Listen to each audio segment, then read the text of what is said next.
careful with All right. We are good and rolling for the first podcast of 2020. Welcome back, everybody. We took a little bit of a break there at the end of 2019. I think we took off like the last month and a half there. Yeah, I think, did we do one for November?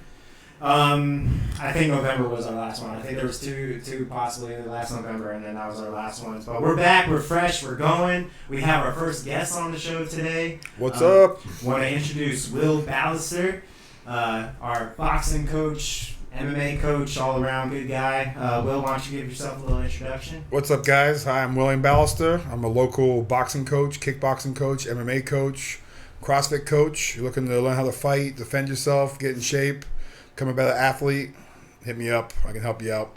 Yeah. And Will, why don't you talk a little bit about your past, too? So I started off as a Division I AA football player, went into powerlifting, kind of fell off the scale a little bit, gained about 200 pounds where I am right now.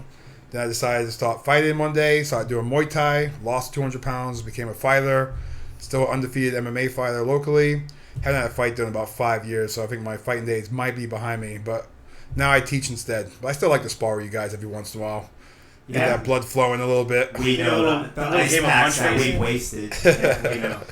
But, no, that's awesome. So you have no experience very much that you're bringing to the table. So, Yeah, not a lot. Yeah. So don't expect much from Will here today. Parental discretion advised. We talked about that a little bit before the podcast. Just a little bit. Yeah, just make sure that, the children listening can cover their ears. That's what you fucking sign up for.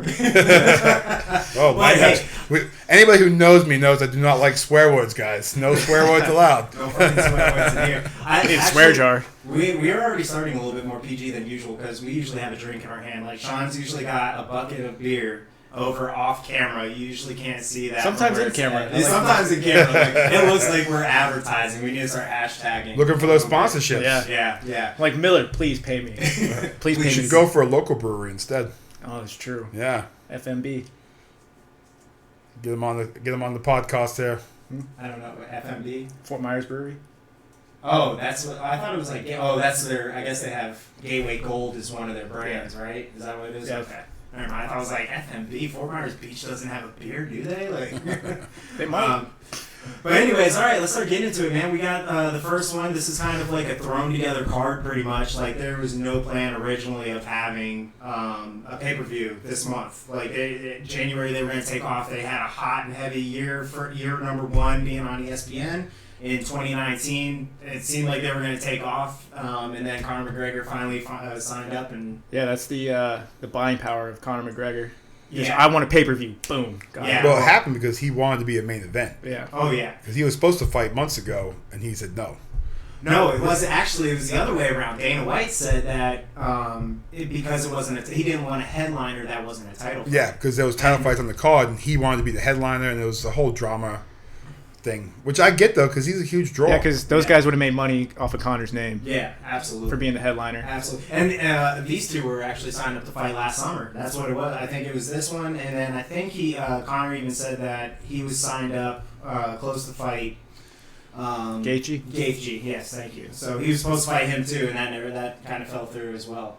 But I don't know. I really hope that it does well, only because Dana White canceled the last one because he said, if it's not a title fight on the line, like I don't want to put that as a headline. He claims that it has to be a title fight for it to be a big pay-per-view, but their highest selling pay-per-view was him and Diaz. Yeah. So, the irony of that. Yeah. Not to mention, I mean, like that's why they made the BMF belt. You know, I mean, as cool as that was, as fun as that is, I mean, they still had to make a belt to. It was that test run for the non-belt show. That's probably true, man. Yeah. You're probably right on. They just want to get The Rock involved. That's true too. They probably wanted The Rock. Did you guys watch that pay-per-view? They kept saying the BMF belt. I was like, just say it. They couldn't swear because it's. Well, I think they mentioned that too. Like, how ridiculous is it? Yeah, that we can't say this. You can't say it. It's like, what? This doesn't make sense. Well, even like when they're in the final face-off, he's like, all right, this is for the baddest MFer or something. The BMF. This is ridiculous. Yeah, you can't even say the name of the belt, But yeah, let's kind of get into it a little bit. There's not really a lot of news and notes to start the year off. We were talking about this a little bit before the podcast. Like, there's very few cards that have been fully vetted out and scheduled. They loaded up the end of the year so much. Yeah, they loaded up the whole year. Like, all last year was insane. It was a fantastic year. But they really don't have anything right now. I think the biggest thing that you were talking about was Yoel and Adesanya, they agreed to fight. Yeah. There's no date. Right. No official announcement. Yeah, and that's because Costa had surgery again, right? Yeah. I don't remember for what. Yeah. Well, because he's huge. That'd be a fun fight, though. Yoel and Adesanya will be Yeah, because he'll come at him, and then lets the lost Airwalker, or style bender there, work his magic on someone aggressive. So it should look good. Like, visually, it should be a good-looking fight. Oh, hell yeah, that will be. You got, like, a tank on one side fighting the style bender on the other. Technique versus power. Yeah, that's going to be matchup. That's going to be pretty damn fun. It only stinks that it didn't happen a little bit earlier, when Yoel was a little bit younger. But he seems to defy age somehow. Oh, yeah. That guy's insane. Genetics. Cuban genetics. Genetics plus horse meat. He's on that Overeem plan. He eats that Canelo Alvarez meal plan. Meat. That's awesome. Wrestlers are just on another level, though. Like, athletically, you got guys that wrestle their whole lives. They just always seem to be in, like, next level strength. They have that next level strength. They have man strength from their kids. Well, they put so much work in. Yeah. It's not just whatever else it is. It's still hard work. Mm-hmm. They put in hours and hours every day. Wrestlers just have that mentality. Yeah. I mean, it's raw strength because you're picking people up, putting them back. It's a gritty sport too. Yeah. When you grapple someone, you can grapple someone who's super strong in the weight room and they're weak when you grapple them, and you grapple some guy who like cut grass every day and he's like tearing you up. Because some people have like that natural strength, and most good wrestlers have that natural strength. So yeah, it's ridiculous, but. So that's it pretty much for, I think, anything that's coming up right now. So nothing crazy, nothing special. But we do have a fun card today, or at least next week, I should say. We have a loaded weekend this weekend with football going on. Niners are playing right now, right? That's the game that's going on right now. Halftime. So, I mean, it's a good time to be a sports fan between you got football and college football national championship on Monday. Can't wait to watch that one. Go Clemson. And are you cheering for Clemson? I'm cheering for LSU. You're cheering for LSU? Yeah. Want some new blood in there. Yeah. We're ACC SEC, guys. I'm like, with the SEC. But that's a whole other discussion. So let's kind of get into it. There's really not much on the undercard. I think that there was like, let me pull up the undercard real quick. I had it here. There definitely wasn't much on the early prelims other than, let me see who it was. No, it must have just been both on the prelims. Yeah, Sadiq Youssef is fighting on the prelims. He's pretty exciting. We actually reviewed him for one of our podcasts last year. He's like your prototypical wrestler, like really strong wrestling. He's got that monster. Yeah, he actually looks like Yoel, right like a mini Yoel. Yeah, he does. So he's really exciting. He'll be fun to watch. And then, I mean, really the only other like notable mention. I mean, he's fighting Andre Fili. That's probably they're high on Macy Barber. Yeah, you got Macy Barber fighting as well for the headline. She's trying to be the youngest champ in UFC history. Yeah, so she's only 20, I think, or something. Yeah, really? That young? She came off of the Contender Series. Really, I gotta check that show out. It sounds awesome. Mm-hmm. Yeah, Sean, why don't you talk about the Contender Series real quick? Because I don't think there's a lot of people. Yeah, because we were talking about like nobody watches The Ultimate Fighter anymore, so they created like this live event. They had it like once a week, and they go for like 2 or 3 months straight, where they bring 10 fighters in, and they have 5 fights, and they can get a contract right there on the spot. Like at the end, they can say, "All right, we're signing all 5 winners." And it's live. They have like their families are there in the tough gym. It's pretty raw, man. Like they have a lot of finishes, a lot of dog fights. Because the thing about like amateur and local fights is you have a lot of disparity. Like you could probably attest to this. Is there's so much disparity in level of talent that can go into the cage at the same time. Oh yeah, usually it's someone getting fed fighters. Usually someone really good going against someone really bad to pad their record to make it look good. Mm-hmm. And they don't usually tell the guy who's really bad that the guy they're fighting is really good until they get in there. And then it's like, what a mismatch. Yeah. Because they're looking to make money. Because people don't want to see 2 fighters kind of stall out. They want to see someone get knocked out or choked out or hurt or something like that. So. And these gyms are trying to build up their own guys, too. That's the other thing. They want a guy. The thing about this show, too, is like the stakes are always high for a fight, but now they're even higher. Like knowing like if you put on a performance, you're in the UFC. I like that. That's why I used to like The Ultimate Fighter, because it was like these guys are fighting for a spot in the UFC because not all of them would make it. Yeah. And then it kind of faded away from that, more about like the MTV style TV show of drama. Yeah, because they started just getting like veterans and personalities. That's just people acting up in the house. This is like the new, like they're always looking for the new wave of talent. Yeah. They're looking for the young people. We want to see good fights. That's what we want to see. Here's a good question though: is should the UFC introduce essentially like a D League? I think they kind of use Bellator for that. Yeah, but if somewhat. they're signing guys right out, because typically what you see on the Contender Series are guys that have less than 5 fights, guys and gals with less than 5 Yeah, fights, but they maybe around that. they just throw them to the dogs when they come in.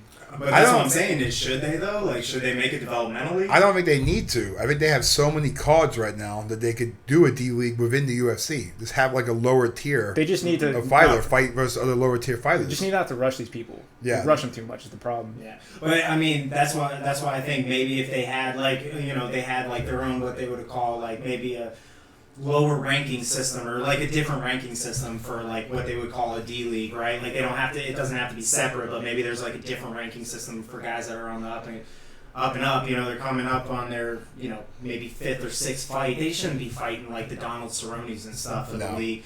And Well, I say you him remember because Jalen Turner came in and fought Vicente Luque in his first fight. That's what I'm saying. Yeah, that's why would you get matched? Yeah, that's a crazy. I don't fight think to they get want lined that up. though, because remember they had WEC for the longest time, and that was kind of the UFC's D League. Yeah. It wasn't, but it was, and they just closed it down. Yeah. So Well, because I think the problem with that is that was technically a separate or a different organization, so they still had to rely on the funds that organization can bring in, as opposed to like if you get these guys on the UFC, maybe you just make the early prelims strictly like what we would call D League fighters. And then that's a good idea. Like that, the prelim should be D League fighters, the new guys, because fresh blood. Yeah, I think they already have that like that platform set. Like all these free fights on ESPN, like you can just have all these new talents coming in. We have a couple of veteran fights in there too to pull like people in. Yeah, to pull them in like the main events. Yeah. That's a good idea. The problem is that they just throw them right up. Yeah, that's the crazy part though. Sink or swim. Yeah, it really is. It's like, oh, you went 2-0 against bottom 15 competition in your division. Now you're going to get a top 10 guy. Well, you mentioned Cowboy. Like he fought that kid and that kid was in his 3rd fight in the UFC, and he was only like 24 or something. Is he still in the UFC? That kid? He's still, yeah. But he hasn't looked the same. Like he came in on fire. He got knocked out by Cerrone. Fighting's a lot about ego and confidence. Yeah. And you lose that confidence. He talked a lot of shit going to that fight. Everybody's invincible until you get knocked out. Yeah. And then you're no longer invincible, so it's tough. Yeah, I always thought like you almost have to have that swagger, like somebody like Anderson Silva, Conor McGregor, like you have to have that next level swagger. But like, how do you think these boxers feel? Like they just annihilate like 300 guys in the amateur circuit. Yeah. And like they probably come into the pros and like chest puffed out. They feed them in the pros too. Boxing's really feeds up. Like you don't even get a good fight till you're like 10-0. Yeah. And even those guys. Yeah. Those guys. It depends on who your promoter is. Which is the same for MMA.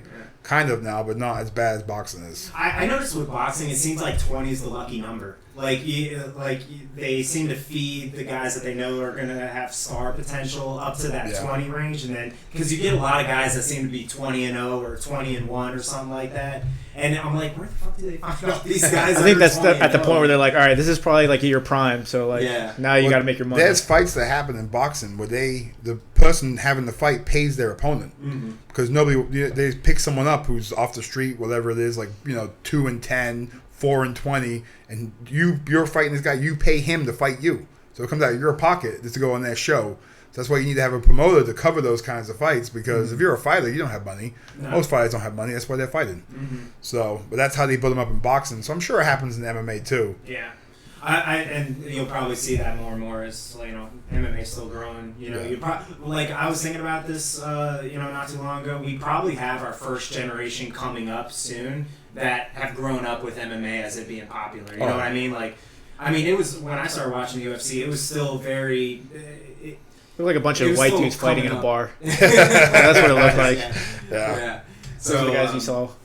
Well, because I remember one of the first fights I saw, it was GSP. It was in high school. I think I was in 11th grade or something. I saw GSP tearing up John Fitch. He was absolutely tearing him up. I'm like, holy crap, they let people do this for real? Like, John Fitch was bleeding all over the cage. And it was crazy. But, GSP was a crazy athlete. He was a guy that was maybe ahead of his time. Definitely ahead of his time. So. Way ahead of his time. Yeah, because he mixed it up so well. He's a guy that Canada actually thought about having him go to the Olympics for wrestling, and he never even wrestled in high school. Yeah, he trained with professional wrestlers. He trained with like the top level wrestlers and did well with them too. Yeah. So he was just a freak athlete. Absolutely. So, all right, but I think I tailed off a little bit on this. Sean, do you want to intro the first fight on this main card? Whenever they have a big card, they like to kick it off with a banger. Anthony Pettis versus Diego Ferreira. it's two veterans kind of like at a crossroads. They're just looking to have a good fight to pull you in right off the main card. Yeah. Before we kind of get into it, I'll just throw. I like to always throw some stats out. I'm a numbers guy, so not really much of a height difference. Diego's 5'9" to Anthony Pettis is 5'10". But Vieira has a 2-inch reach advantage, 74-inch reach to Pettis is 72. They would like that average fight time from both. Yeah, not a lot of decisions. Yeah, not a lot of decisions. We'll kind of get into that here in a minute as well about kind of Vieira's abilities or what he does in the cage as well. Strikes landed per minute. This one's a big one here. Actually, this is very surprising. Anthony Pettis is just under 3 at 2.97. Well, he's never been a big output guy. Yeah, he just had. Yeah, he has. He's I'm still surprised though. That's still because very isn't the other guy more of a grappler than he is a striker? Yeah, he right. is. Yeah. Striking accuracy, this is where we see the difference, though. So even though Pettis is maybe a little bit lower on that average number landed per minute, his striking accuracy is at 46 compared to Diego's at 36%. But he takes the strikes absorbed per minute is almost identical at around 3 per minute as well. Defense is really well. Grappling, takedown, these guys are at like half a takedown average per 15 minutes. Takedown accuracy for actually Pettis, which is funny because Vieira is probably he has like a jiu-jitsu background, but Pettis' jiu-jitsu is no joke though. What's that? He has like he does. Takedown defense, Vieira has the advantage here at 70% to 58% from Pettis, and submission average per 15 minutes is going to be advantage for Pettis at 1.2 to Vieira's 0.9. So let me go ahead and get this boxing bell up here and running, and then we can start talking about it, because usually our format, for those that might just be tuning in, let's see, where is it? Is basically we do 2 minutes per most of the fights. We get up to 3 for the co-main event, and then we do 5 to 10 for the main event. So let us throw this number up here, because I was not very well prepared. 0 seconds. Number rounds 12. Where's the timer around? 60 seconds. All right, there we go. Maybe not. There we go. And I, of course, started getting crap on here, too. You're really folding under pressure. Let's take this time to thank our sponsors, Lionheart Fitness and Nutrition, owner William Ballester. I was going to say, it's like, we have sponsors? Who got sponsors in here? Call today to learn how to fight, guys. All right, let's start talking. We're in. We got 2 minutes. Go. What are your guys' thoughts on this one? Well, I think this is a fight for them to get Pettis back on the winning streak. Yeah. Because he's done a lot. He's been a company man the last couple of years. He's taken on some big fights for them on short notice, or filled in some main events on ESPN cards. I think this is like kind of like a, not necessarily gimme fight, but a fight that he should win. Yeah. I don't know. It's kind of hard to tell because Vieira just came off of beating a really good lightweight that they brought. But he wasn't proven. He wasn't, but I mean, look, the UFC. You have the UFC 4 most recent fights. Look at the difference in those fighters. In the competition, yeah, but he's still on a win streak. So, you know what I mean? He is the hot fighter at the moment. But I'm still going for Pettis. Because like I feel like it is a gimme fight for him. The thing about Diego is he's like 36 or something. Yeah, but body mile-wise, who has more miles in their body? I would say Pettis does. For sure. All the injuries What injuries did Diego have? Because he was out for like 2 years or something with injuries. Yeah, honestly, I don't remember off the top of my head, but I think you're right, though. He did have some time where he was out for a while. But I don't know. For me, my phone's making all kinds of noises over here. All right, I'm not doing Candy Crush. I'm playing Candy Crush during the middle of the podcast. I think that this is going to be a testing ground for them. They need guys always at lightweight. They need top contenders here. So, because I think that Diego's on a good streak right now. I mean, he's also his win against Gunnar Nelson as well too. You win 5 fights in lightweight. Yeah, I don't care who you're really fighting. That's impressive. Exactly. So he's close to breaking that top threshold of the lightweight division. They always need contenders to fight too. There's just a lot of competition in that division. Yeah. The lighter weight classes just have more people who are more athletic and it's more competition. Yeah. So it's still impressive. 5 wins in a row. Absolutely. Still good. So how do you see this going? I see Pettis second round knockout. Yeah, just TKO. watching Diego's pressure and kind of swings wild. I think this sets up for Pettis to He's finish gonna him. get caught. Yeah, I think the numbers actually there was a good example too. Like maybe Pettis doesn't throw as many, but he's so creative with his striking and he lands. His accuracy is much higher. He's always So- ready for a dogfight too, even though He he's is. sustained a lot of Well, he's injuries. tough. Like, He's tough. He doesn't give up. He comes breaks from a Muay bones Thai and still background. fights. Yeah. Like when he fought Ferguson. Yeah. I mean, he broke his arm and. You know, he was still going through that. I think he broke his arm, right? Or Yeah, did I he think broke- it was his hand. it was He broke his hand? foot versus Diaz round 1 and kept going with that too. Yeah, I mean, he's So- he's His an coach is the one who stopped the Ferguson fight too. He didn't. Oh yeah, he was gonna keep going. I know that was crazy. So I'm kind of with you guys on this one. I see Pettis. I taking think his this spot. was just a matchup. It was a fun matchup that they can get on short notice Yeah, for the pay per view. I think that's what they. and I think you even Yeah. mentioned it too. Like, I mean, what is Fiera gonna throw Pettis on the ground that he hasn't seen before? You know, as experienced as he is as well. So. It'll be a fun one. And like I said, Pettis is a big name to help carry the opening fight. Oh, absolutely. And let's see. Look, Vegas has Actually, they have Piera as the favorite, as a pretty Probably big because he's on favorite. the win streak. Yeah, he's at Yeah. minus 250 to Pettis' plus 150. And Pettis has taken a lot of damage. Now- Even in those last 5 fights, he took a lot of On heat. those battle lines, they're not always based off of who's going to win. They're based off of how the bets come in. Yeah. So, There's probably a lot That's of people true. looking Yeah. at That's true. just looking at that win streak, like, oh, this guy's on the rise. yeah. Yeah. That would be a fun one. I think to your point though, like this is just a fun one to kick it off. I think that you made this point earlier too, was that they kind of had to throw this card together, like because it's not a very, like it's not a star-studded card. We'll put it that way. because we always talk about like there's always matchups that they're looking to like go further, Mhm. like they're looking for the future. I don't think there's a lot of matchups on this card that they're looking toward the future. No. No, absolutely not. But this one, regardless, it's going to be a fun fight. I think we all three of us have Pettis winning this one. Yeah. I think he just overall has more creative striking. We'll see what comes out on that one. We should come back and see who's right, who has the best streak. We definitely Predictions. are. We definitely are. I'm Yeah. keeping track of this, so don't worry. Actually, you know what's crazy? We started doing that last year, and because I intended to do that, but we were playing against Vegas. We were going to see like how well we were betting against Vegas, and I think like 6 months in, I lost my book that had literally All the data in there? all of our stuff. So I'm gonna have to find a better method to keep track of that for this year. All right, Sean, you want to bring us into the second fight on the card? Yeah, Claudia Gadelha is back. I don't know when's the last time she even fought, but she's taking on Alexa Grasso. This is the classic striker versus grappler. Absolutely. And I really like Grasso. Just looking back at,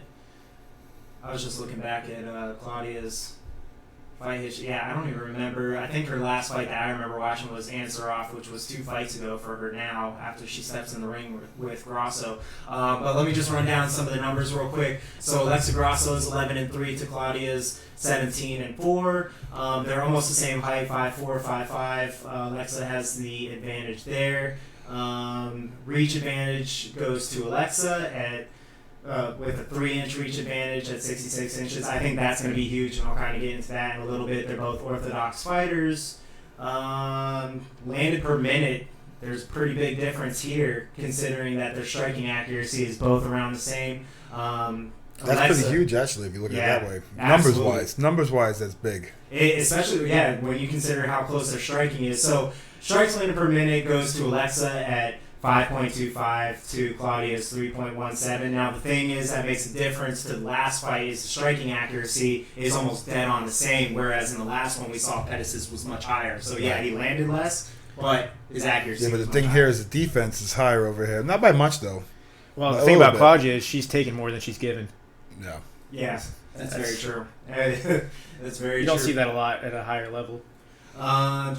Grappling, takedown average per minute. Obviously, Claudia's got the advantage here at 3.3 per 15 minutes to Alexa's almost none. Yeah. Sorry, to go back to Claudia's strikes absorbed, that's probably like inflated from her fights with Joanna. You're probably right. Too. Because Joanna, rips off like 9-punch combos. Yeah, she went 5 rounds with her. Twice. Twice, right? Yeah. Or no, 3 rounds the first time, because the first time it wasn't tight. That's a good point. I'm sure it is high. Yeah, because Joanna landed like I think she landed like 200 strikes in there. Oh my god, that's Dude, she was just ripping combos. So this lady's tough then.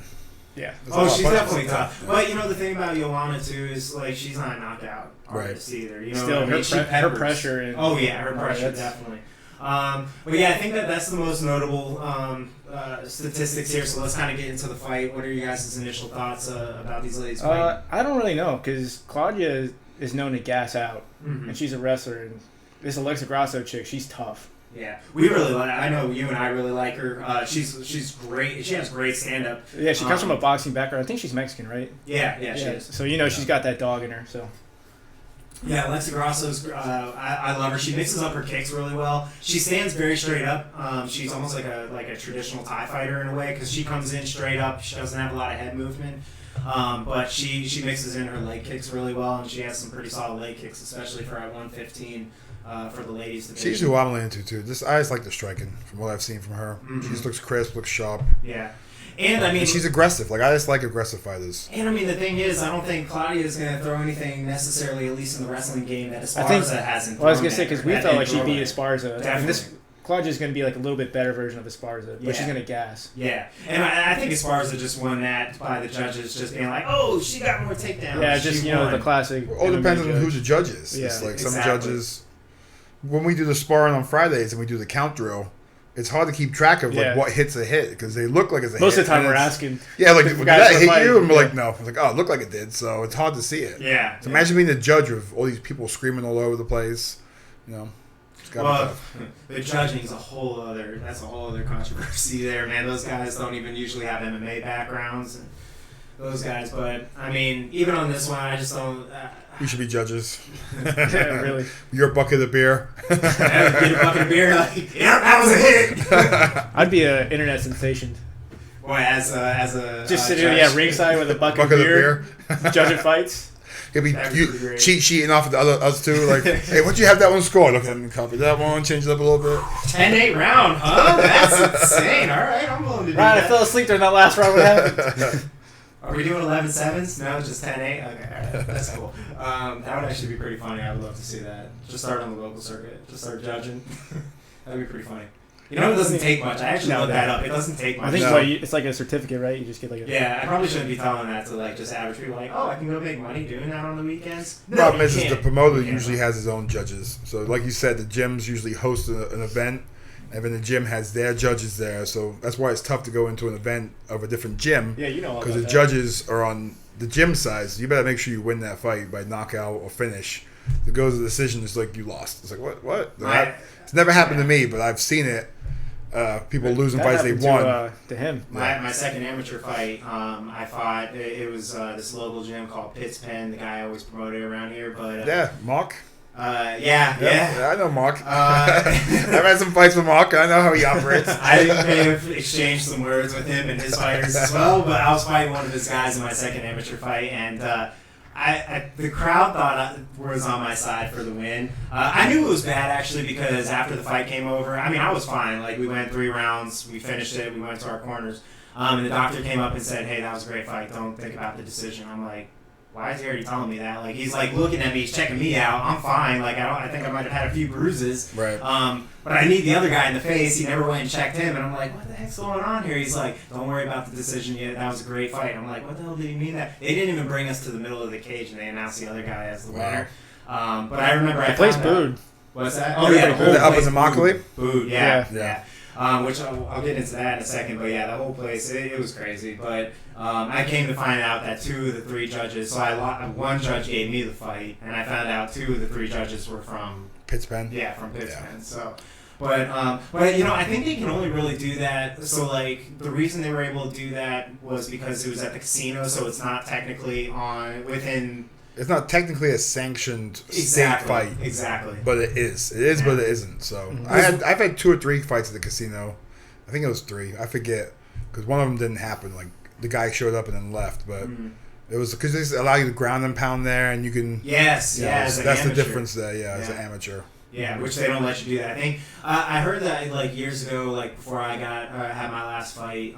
They said that I guess you had to have they made a new rule. You had to have 3 to 5 fights, and then they can ask both fighters if they want to agree on having the ground and pound. But before that, you couldn't do that. But you could do that out there because it wasn't sanctioned. Right. But usually, if it's sanctioned by the state, the state has to bring in judges. Yeah, special state, and you can actually protest it too if it's really corrupt like that as well. Yeah. My first fight, same thing happened. It was a local fight up at the Lee Civic Center, and they told me the guy was 1-0. I'm 0-0, and the guy was 4-0, and he was the promoter's gym striking coach. The judges are his judges from his gym. The referee's his referee, and I came out flat the first half of the round. took a bit of a beating, but then came back and won the fight. Mm-hmm. But the guy was out, and I'm like pounding on him, but they're not stopping the fight. I'm like, this guy's not moving, and it's like, what's going on here? Because it's his judge. But luckily they didn't take the fight from me. They couldn't, because it was just too lopsided in my favor to call that. But if it was close, I would have lost that for sure. Yeah. So. Would you box, or I mean, would you judge or ref any MMA fights? Oh, for sure. I think that'd be great. Yeah. Honestly. You can actually sign up for the boxing commission in the Yeah. state of Florida. It's actually not too hard. I was looking that up a little it's bit, not. 'cause I thought that would be pretty fun to do that. Yes, all these Just sign certifications up. people say they have, they're really not that hard to get, people. It's just Yeah. sign up It and pay. really isn't. You got a credit card, you're certified. Oh, it's like, Read the rule book. yeah. Once, just skim through it. Yeah, it's paraphrase. It's cool. Just in the middle of the fight. Sean- Wait, they're not allowed to do that? Sean's Yeah, gonna- Googling it mid-fight on your phone. Can they knee in the face? Oh, no, damn. Disqualify him. Sean's gonna have a bucket of beer with the beer in one hand. He's gonna have the rule book in the other in the middle of a fight. Like, Hey, whoa, no soccer kicks. No soccer. Wait. No soccer kicks. That's what I thought. what do you think? This is Japan? No, we can't do that. We have an instant replay? No? Fuck. I gotta actually watch this? You're over there filming it with your phone. Yeah, just slow-mo. Yeah. Oh, wow, that was pretty good, guys. Mr. Devaney, can you give us your score That was, right now? that was in He's fact an eye poke. I'm watching. I'm watching it back on real quick. I have to rewatch the round. That'd be pretty funny. But man, we really tailed off there. What were we talking? Okay, yeah. This fight, striker, grappler. You know why we tailed off? Because the card has been put together just to have McGregor at the end. That's why we're tailing off. Apparently, yeah, that's true. All right, so let's kind of wind down on this one. Who do you got? Who's gonna win I this got one? Grasso. You got Grasso. I got Grasso. I got Grasso, too. Perfect. I love it too. I think we're a little biased here because we're all strikers first. Yeah. So, I mean, but hey, it is what it is. Every fight this starts one- standing. Yeah, right. And she also had some good takedown defense against Esparza too, from what I remember. But I think it'll be a slow start for her, but I think she'll finish strong. she comes out. She has a quick pace too, man. She came out pretty fast against Esparza. Yeah, but too. Claudia, she's really strong, so she's gonna come out on fire. She's gonna take her down. That's hold her true. down, but Hopefully she won't she'll, last. yeah. Hopefully she'll use her range, man. That's the toughest part of striking. I think is just being able to bounce in and out of that range. If between being at distance. Whether you're in the short range and then you have that middle range where someone can still shoot in and kick you, and then that long range. That's where being a shots out of grappler or submission guy or girl is handy, though, because you don't have to worry about being too close because you don't care if they take you down. Because you're like, all right, you want to go down anyway. So you can have the best of both worlds if you train that way. Yeah. Most people don't. They go all in one or the other way and Yeah, really he's a focus on specialist. one. Yeah. Yeah. To some degree, I think you almost have to be at least a relatively good specialist. Well, yeah, you see at all like the something, you know what I superstars mean? are Like, yeah. somewhat Of a specialist, yeah. Because guys and girls usually tail off in their fight career. They tend to go on bad stretches when they're focusing too much on their Other shit. weakness. Yeah, But that's new, though, because if you look back in the day, GSP was huge because he had everything. Mm-hmm. Like, he was one of the first people to have everything, so everyone tried to be GSP. Now it's going back to the way it was before GSP, where someone's like a killer striker, killer grappler, killer kickboxer. Like, it's more specialist now than it was I think back you're in getting GSP's a lot day. of these people coming over from other pro sports too, like making like Wonder Boy and Yeah, it's better Adesanya, quality or you got athletes. like Damian Maya, like who's a world class jiu-jitsu guy. literally can beat anybody on the ground. Yeah. Literally. strikes with He's- everybody. He's amazing. Yeah, he does still strike with everybody. His striking's come along in the years. I mean, he's had so many fights. And especially in the divisions he's fought in, you have to be at least a decent striker. Yeah, you know what I to mean? survive that long. He's still fighting, right? He's still in the UFC? Yeah, yeah. Because I know- Actually, I think he's signed to fight somebody. Who is it? He just fought Masvidal not too long ago when he beat Masvidal not too long ago. I mean, maybe like 2 years ago Yeah. or something. he had a fight recently that I'm pretty sure He just beat lost. Ben Askren. Oh, he beat... Oh, Oh, yeah, he that's did. right, Yeah, you're right. that's Yeah. right, yeah. That's Sure, what he it was. retired. I was gonna say choked Asker right out of the. Askren's retired? UFC. Yep. Yeah. He was fun to listen to. Yeah, he was. Yeah. Well, I think it was good for him. He was a one-trick pony. I think the odds on this one. Oh yeah, the odds were super close. Vegas actually has this one for Grasso too. I think it was -120 to Claudia's -110. So I mean, this is razor close decision here. It's basically nobody can. Probably a toss up. Yeah, it pretty much is. That's what Vegas is saying when the odds. There's are probably that nobody close. really betting on that. No, I doubt it. Because that would be, I do say that is a tough one. Alexa's been up and down, but I think she was kind of thrown to the wolves a little bit early as well, as like we talked about earlier. But anyways, all right, let's get into a fun potential slobber knocker here. Sean, you want to intro Yeah, the Russian Oleksiy the boa constrictor. What's the freaking submission that he's known for? The Ezekiel choke. Yeah, the Ezekiel choke. Yeah, that's what he's known for. Going up against Maurice Green. What is this? Like his third fight in the UFC? This is a perfect example of what we were talking about. Olenek. He's had like 70 fights. He's been fighting since 1997. Man. He's fought everybody. And Maurice Green, this is like his second or third UFC fight. He came from oh my God, what's the fight show? Why am I Contender Series? Yeah, the Contender Series. He came from the Contender Series. He's only 8-4. This is like his third fight in the UFC. He just got knocked out. Hey, here's a guy that's had 70 pro fights. Right. Single swim. Heavyweight. That's what it is. But it kind of blows me away at heavyweight because it's not like they have a crap load of contenders. It's such a thin division. Like, I can't believe that they'd be throwing away a young guy like We always talk about this. It's like if you're a lighter fighter, you have to be exceptional to really make it because there's so many more people in that weight class. And then if you're a bigger fighter, you don't have to be you still have to be good, but there's just a lot less competition. That's because, and you see that in the UFC. There's just not as many heavyweights as there are lightweights. Because all the guys that are like Maurice Green's 6'7". Any other 6'7" guy in the country that's relatively athletic is playing in the NFL. They're playing in the NBA. Yeah, we had this conversation yesterday. Yeah, which means like, why is he not doing those things? He can't be that athletic. He actually looked not too bad for 6'7". Yeah, like he actually looks somewhat athletic. I think 6'7's kind of too tall for heavyweight. I don't think you can put the mass you really need to have on there to go against someone who's like 6'1" to 6'3", who's just solid. You know, like remember Lesnar? Lesnar's like what, 6'3", 6'4"? Something like that. Yeah. So I'm not saying he's the best example, but he's a packed heavyweight frame wise. If you're gonna be that tall, you need to be like NFL level athlete. Yeah. But then you have Sylvia back in the day? Yeah. He was what 6'9", and he did pretty well with long strikes. Yeah, but a lot of power. He faded pretty quick. Yeah, he did. Super quick. I mean, he lost to Randy Couture. Yeah. Maurice Green, actually, funny enough that you said that. He was a guy, I just was reading about this before. He was like 400 pounds or so. He was huge. He actually got into MMA to take weight off. He just got into it to get into shape. I didn't know that. I like that guy more now. You know what? I think I've heard about this guy now because I remember that story. Yeah, he lost a ton of weight. Well, him and Roundtree. Yeah, oh, maybe I'm thinking Roundtree. Yeah, Roundtree was because he talked about that on Rogan's podcast. I mean, he smoked, he drank all the time. Now he looks like a freaking action figure. Roundtree does. Super athlete too. Maurice Green, you could tell he held some weight before. He has a little bit of baggy skin, but I mean, he seems like he's at least decently in shape for a 6'7" guy, I think. So here, I'll run through the stats real quick. Not long average fight time. These guys barely get out of the first round. Heavyweight, baby. Yeah, just over 5 minutes for both these guys. Oleanek's only 6'2" to Maurice Green 6'7". Maurice Green actually he comes in at 258, so he's got room to grow. Yeah, he doesn't even come in at the heavyweight limit at 265. So like Stephen Struve back in the day. That guy was what, 7 feet? Oh my God, yeah. 245, 250. Don't even get me started. That guy always pissed me off. Like he's tough as nails, that kid. But when you're 7 foot tall, you don't need to be going to the ground for jiu-jitsu. He was a jiu-jitsu guy through and through, and he loved getting on his back. And I'm like, why? And then you get pounded out over and over. Could not use his reach. This is always the funny thing. I love this. Sean and I always talk about this. I love seeing this. So there's a 5-inch difference in height here, but they have the same reach. So that means Oleanek's got long arms, man. See, they were talking. I was watching a thing about this yesterday about that. So they have the same reach. You gotta think the 6'7" guy is gonna be wider, so he has more backspace because your reach counts from your shoulder blades, your arms to arms.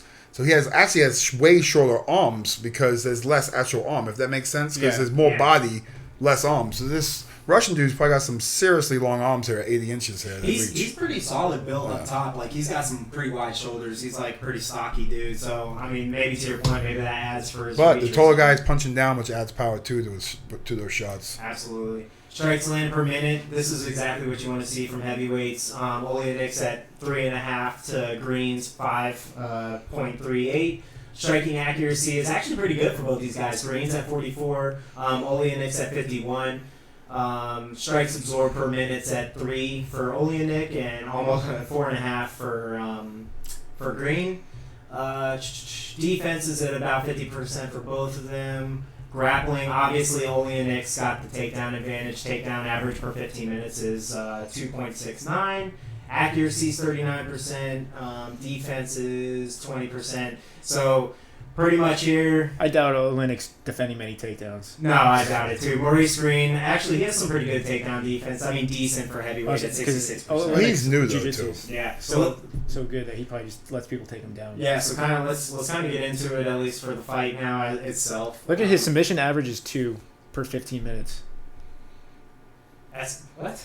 How is that even possible? Submission. He probably has so average? many early submissions. Oh, that's right. Because if their average fight time is only 1 round, and then you're putting in all of his fights, he's getting he's getting multiple early submissions like first, winning. Second round. Yeah, exactly. That's how it is. I was like, how the hell can you get 2 submissions in a fight? Judge doesn't see the first tap. What do you think? What do you see from this one? From what we watched, it didn't look like Maurice dealt with pressure very well, and Olenek seems like a chin down. He's going to come forward, just kind of throw ugly shots, but he's going to throw them. I mean, he charged at Overeem. Yeah, he did. He charged at Overeem. I don't think that he actually hit Overeem a few times. I don't think he'll be scared to charge this kid. No. Yeah, but if he hit Overeem and couldn't knock out Overeem, because Overeem doesn't have the best chin right now, is he going to knock out this Green guy, a younger, fresher version of a fighter? My money's on Green for this one. Yeah. So if it stays standing, definitely Green. I'm goes to the ground, it's the opposite. But I'm going with Green. I don't think it's going to the ground. I actually see this going. I'm willing to almost bet money on this. We got a wager here. Show wager. Olenek's going to put Maurice Green on the ground with an overhand right, and then he's going to tap him out. That's what round? First round? Second round. Second round? Uh-oh. How you feel about it, Sean? I think Olenek's going to knock him out. You think he's just going to straight knock him out? If he takes the approach that he did against Overeem, kind of push him up against the fence, he's going to use body shots, those little short uppercuts. Because Green was fighting Pavlovich last. That was the one that we saw from him. It was like the only one we could find online. We don't know how hard Pavlovich hits. No, we don't. But I mean, he staggered. Pavlovich staggered Green with just a jab. I mean, just a straight, solid jab. He didn't even come into it either. He was just kind of stagnant and took a jab and he got wobbled. Well, I'll be the opposite here. I'll go with Green for this one. Going with the striker. Right? Going with the striker. Well, at least we finally disagree with somebody. Yeah, we had to spice it up a little bit. Yeah, I like that you fall on your sword too. You're like, no, he's gonna win. He's gonna knock him out. He's gonna look over top of him. He's like, look at you, short man. Fuck you and your long arms. Dude, 70 fights, man. Could you imagine having 70 fights? Well, that was the average for a lot of MMA fighters back in the day. Like Mark Hunt, he has a ton. Wanderlei Silva had a ton. These older guys had Jeremy Horn or somebody. One of those I was guys. gonna say he had like 90. Yeah, he had crazy. That was like 20 years ago. Yeah, and he had 90 back then. Must be fighting like every month. The thing that's different with a guy like Mark Hunt though is he did a lot in K1, so he had a lot of kickboxing too. Right. So this dude was in Russia for the longest time. Who knows who the fuck he was fighting? Yeah, that's true. My vote's for Green just because I feel like this Russian guy has taken a lot of punishment in his career. Yeah, that damage over time adds up. Mm-hmm. So, like I said, we gotta be different. We're all just the same vote, everybody. You know, and just mix it up. All right, I call. Well, actually, even Sean and I have something different. Sean said he's gonna get knocked straight out. I said that he's gonna put him on his butt with the overhand right and then tap him out. So I guess we have a 3-way difference here. Somewhat, yeah. Kind of, but seems like we're kind of reaching. Well, I'm surprised the 2 hosts against a guest. I didn't see that one coming. Welcome to our house, bitch. Yeah, right? That's why you're on that side of the table. We've sparred you. This is our payback. So. I was trying to look and see what the odds were for this one. Olenek is...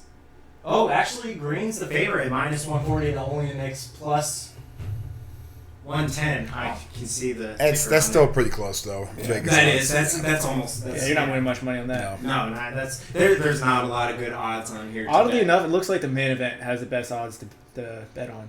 And usually, the main event's the worst. Yeah, no, for sure. But it's probably just because of the names. We'll get to that in a minute, but that's all because of the money coming in. Yeah. So... Yeah, because it draws a lot of attention. That too. All right, cool, man. So we're good with that one. Let's go into the fun stuff. Let's get into the co-main event. Sean, why don't you introduce these fine ladies coming in? Holly Holmes back to fight Raquel Pennington. They fought before a long time ago. This was like Holly's first or second fight in the UFC, but it wasn't an exciting fight, but she won by decision. Yeah, but to your point, like, Raquel's nickname's basically boring. Raquel Boring Pennington. Well, her nickname's actually Rocky, and that's a terrible nickname. No, I know. But I'm just saying, like, her. Because Rocky's super exciting. Raquel's not so much. Yeah. Let's look at the numbers real quick. Holly Holmes is 12-5 in MMA. Obviously, that doesn't count her kickboxing career. Raquel is 10-8. Average fight time, basically, these ladies go the distance every time. Holly Holmes got 1-inch height advantage, 2-inch reach advantage. Wow, Holly's striking stats are poo. They really are. That's super surprising, but we'll talk about that here in a second because I'm actually surprised by that. Yeah, like those are really, well, for her, you would think those are really bad. Yeah, let me give you the rundown of Holly Holmes real quick. So strikes landed per minute is at 2.82. Striking accuracy is actually terrible. That's 34%. I've told Sean, like, as long as I've been doing the show, that you find the more elite strikers in that 55 to close to 60%. Nobody's really, I don't think there's not many guys that hit 60%. Can't wait to see McGregor's accuracy. I bet that's through the roof. I actually haven't seen that. Strikes absorbed per minute for Holly's at 2.83, so she's literally taking as much as she's giving. Defense is at 57%. Now, Raquel, on the other hand, is at 3.39 strikes landed per minute. Striking accuracy is at 45%, absorbed is 3.3, and defense is at 64%. Defense is surprising because when I saw her fight Amanda, she used her face to block punches. They might count that for defense. Yes. It might have been higher, imagine. If you put your face into it, does it count? Just gotta tie her out. This is Then she really is Rocky. Yeah. Right. We're going to break her hand, and that's what we're going to win the fight with my face. Actually, I want to see something real quick, though, because I would automatically, I assume that the reason Holmes is not as high is just because of the level of competition she's faced compared to Raquel. They have some similar names in there, though. They actually do. They have some really good. They both actually have some good names in here. Aldana was last fight for Raquel. That's Aldana's really good. Yeah, she just had a huge win. Durandamy didn't look too bad against Nunez, and she looked good against. She beat Holm. was Nunez, Tate. Whereas then you have Holmes, who's fought Nunez, Megan Anderson. Lost to Cyborg. Yeah, lost to Cyborg. That was a good fight. Was a good fight. It was. I loved when she fought Correa and just knocked her out with that head. Yeah, when she was taunting her and then kicked her right in the head. Yeah, she does that stupid little dance thing, and then she lost to Durandamy. That's actually really surprising, man. I would have just assumed that Holmes's striking was through the roof. So would I, because when I watch her fight, she lands a lot of strikes. Yeah. She bounces around a lot. You'd think that she'd have more output than 2 strikes a minute. Yeah, that's really well. That's landed though too. And she throws a lot of kicks, so you think that she'd have more strikes landed. Yeah, that's very surprising. But the whole point of a volume striker is that a lot of it misses, but you volume it to make a couple sneak in there, you know? Mm-hmm. Kind of like the Diaz's, like they just throw so many punches, and it's like how do they hurt people? It's because they just keep clip, you know? Yeah, I guess because she doesn't really like try to take damage. She tries to. Yeah, she just tries to like overwhelm people and then look for that sneaky counter to get that heavy shot in there. But you know, like even like the volume strikers we see, like a Diaz and Corey Sandhagen, like they have a lot landed per minute too. They're throwing a ton, and they have. The Diaz brothers take just as much as they. As much as they give. They're at like 5 landed per minute. I think Holmes' problem is that she's being too much of a kickboxer, and looking for that perfect counter instead of just throwing punches. Because these MMA gloves are tiny. Like more stuff can sneak by there. She just takes too much time looking for that perfect shot instead of just going for it. The word on her is like, because like she's very loud when she throws a punch. So they hear it coming? Yeah, they kind of hear it coming. Ha! Ha! It's basically like duck, move, slip, slide. Yeah. It's like she's playing like Super Smash Bros. Ha! Ha! I was thinking like a Family Guy skit there. That's almost what that sounded like. Like Quagmire just yelling or something. No, I'm just saying like in general, like the noises that you were making. But you could hear it through the TV, and it's like, well, something's coming. Yeah. Here comes a 1-2 kick. Does that change your mind on how you see the outcome of this when you look at the stats? I'm picking Holmes, but it's not because I just pick her because I like her as a fighter better. Mm-hmm. She has a better skill set. I just enjoy watching her fights. It's more of like a nostalgia/bias pick. It's not because I think she's a better fighter. It's going to definitely win. You made me bet money. I was like, do I have to? But I'm going to go with Holmes in this one. I'll probably go with Holmes just because she won the first one, so I'm just going to go with her. Yeah, she's already seen. It'd be different if like Pennington had made huge strides, but it doesn't seem like she's. No, she just kind of is what she is. Yeah, I think that's a great way to put it. I see Holmes winning this as well. And she needs a win. She's been on fire. I mean, because Pennington's one of those fighters, like, she's not good at anything. She's just really well-rounded. She doesn't really stand out. Which means it's going to be a long, boring fight to watch. Yeah. That's why I was surprised to see this as a co-main event. Yeah. Well, Holmes is a big name, though. So, like, there's a lot of casual fans that will... casual MMA. But anyways, a lot of casual fans out tune in. Yeah, but I think you could even just put her like a second fight and it wouldn't matter. Because everybody's tuning McGregor. Yeah, That's everybody's tuning for about. Conor. Nobody gives a shit. Yeah. Pettis is a good one because everyone knows Pettis for the most part. And then people just care about McGregor. So everybody drinking to the McGregor fight anyway. Dude, you could have Logan Paul fight Antonio Brown as the only other fight in the card. People would still drop money on this. Nobody gives a shit. Yeah, that's... don't even get me started on that. YouTuber. But, yeah, I think Vegas actually had this for home, but it was actually not as bad. Yeah, it was minus 140 to Pennington's plus 110. So, I mean, there really wasn't that much Vegas difference here either. But... it is what it is. They're not finishers, so nobody's gonna throw money on them. You know what? Like I just was thinking about. I think we've talked about this before as well. But it seems like when the UFC has cards that aren't necessarily as stacked, kind of like this one, because they had to throw it together. They seem to always have like a hot fight to start the card, and then whatever their kind of like toss up fights they kind of have after that, and then they have their. Well, I think you kind of see that because like they have like they're coming right out the gate with Pettis, and then they have the girl fight that's probably gonna go the distance. And then they come back with the heavyweights, and then they go to Holly, and then you get McGregor and Cerrone. Yeah. So I think they're kind of like, get you in, pull you back. Get you in, pull you back. You know what's going to be is going to be basically 2.5 hours of them talking about Conor McGregor or Cerrone 100%. the whole card while these fights are going on. Like, oh, I can't wait to see Conor do this. Can't wait for Cerrone to do this. It'd be 2 hours of them talking about Conor, and then the other half hour they're talking about John Jones because he's fighting next month. Oh, is he fighting next? Who's he fighting next month? Dominic Reyes. Ooh, nice. Yeah, that'll be fun. Dominic Reyes has looked hot lately. Yeah. He's been tearing it up, so that'll be interesting. But all right, well, I think we all have our picks in for that one. Right. Yeah. We're all picked the same for that one, right? Yeah, and I think it's gonna go to decision. I think you're right about that one. I don't think we're picking much different on these fights. No. I'm pretty sure we're all in the same boat in the next one. Yeah, well, this one's a fun one. Sean, go ahead, do the intro. Doesn't really need much of an intro. McGregor's back. He's taking on Cerrone at 170. Doesn't want to cut weight. He just wants to eat meat and fucking cash checks. Dude, I fucking love that. That was a great way. That was a great intro for the fight. We have a ton to talk about on this one, so let me just run down the numbers real quick. Conor McGregor 21-4 to Donald Cerrone's 36-13 with one no contest. So yes, this is his 50th fight he's stepping into. Everybody but his grandmother's on that fucking record. Jesus.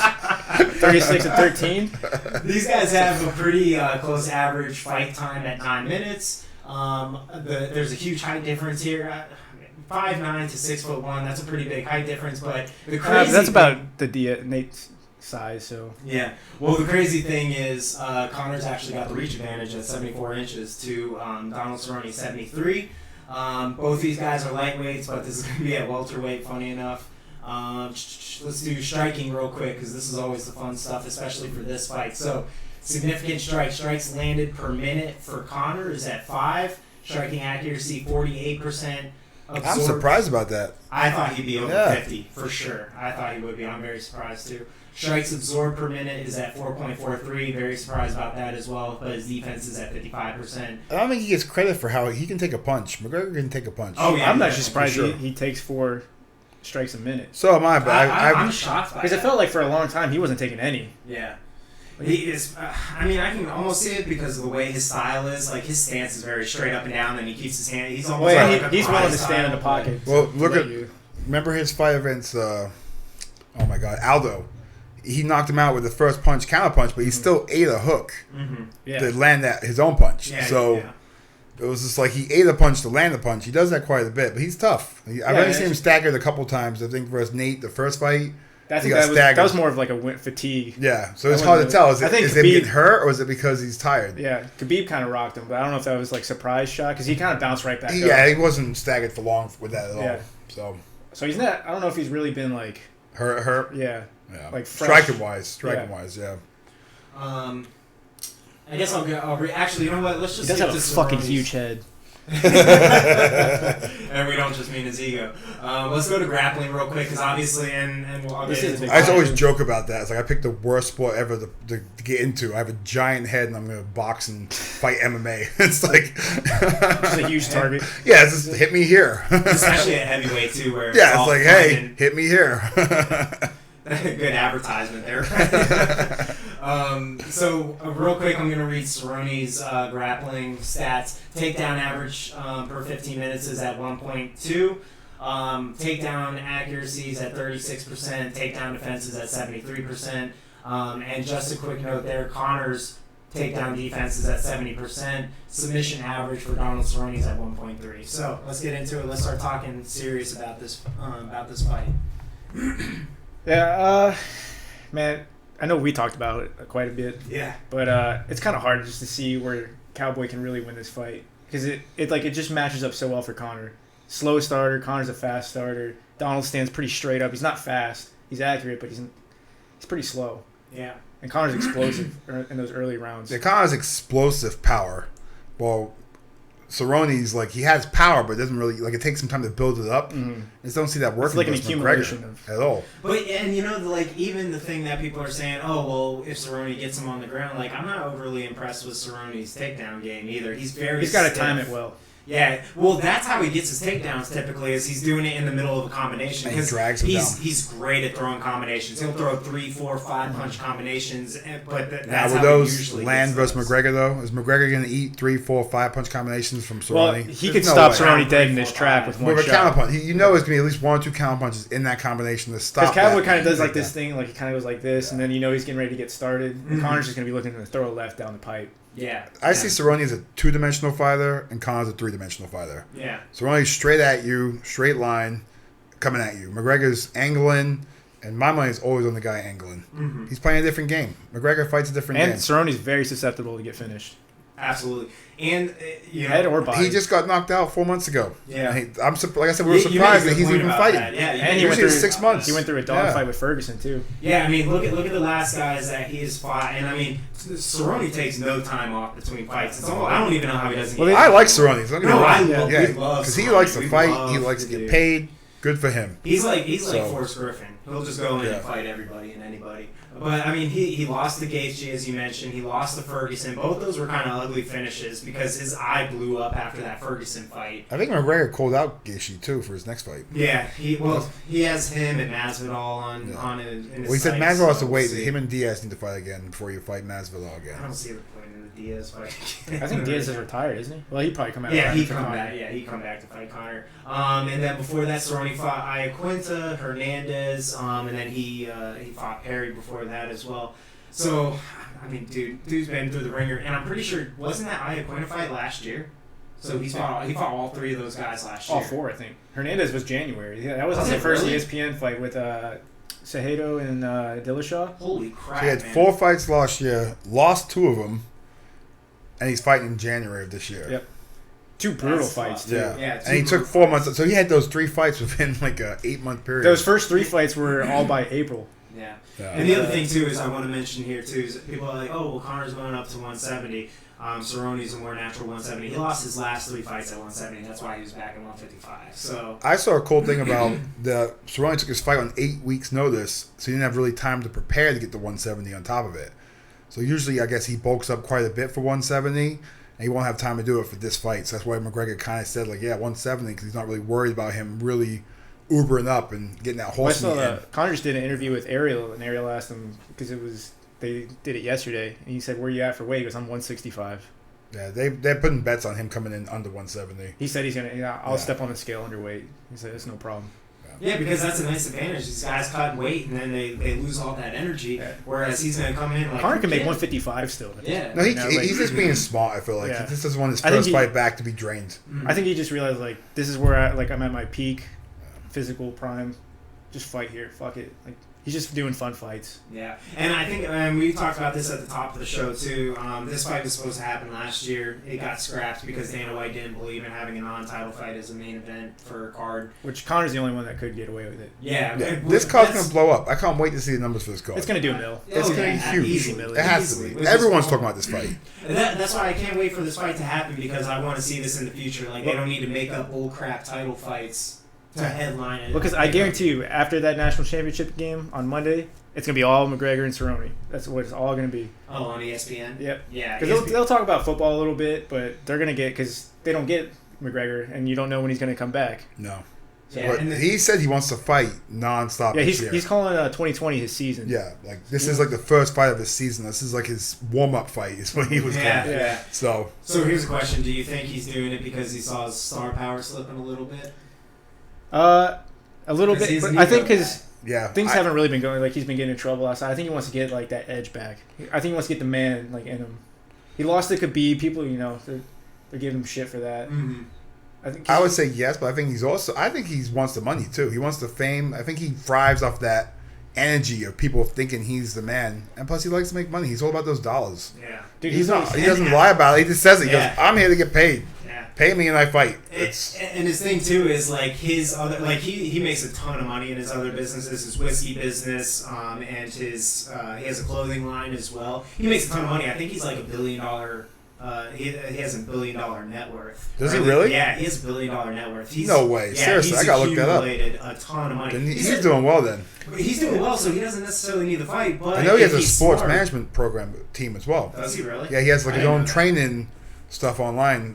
You can purchase and have Oh, them coach you, yeah. stuff like that. Okay. Yeah, that but makes it's like sense. real technological, like science behind it. And But I mean, if he's smart, he knows that all those businesses, their success is based off of his star power. for sure. So if his star power is slipping because he's not fighting, is that why he'll And go back to fighting He's again? at the end of the day, he's a fighter first, and I think he realizes his Yeah. time's running out. And he's got to get his time in. But how old is he? He's not that old, He's is like he? 29, I think. Yeah, he's. Yeah. I think he's like he's. But it goes by quick when you're Well, sitting and out. those light weights, yeah, it does. They don't Yeah. last as long. On those Especially for weights. him when he's all reactionary explosiveness. Very like true. that goes fast. Yeah, Yeah. Once that's gone, you're nothing.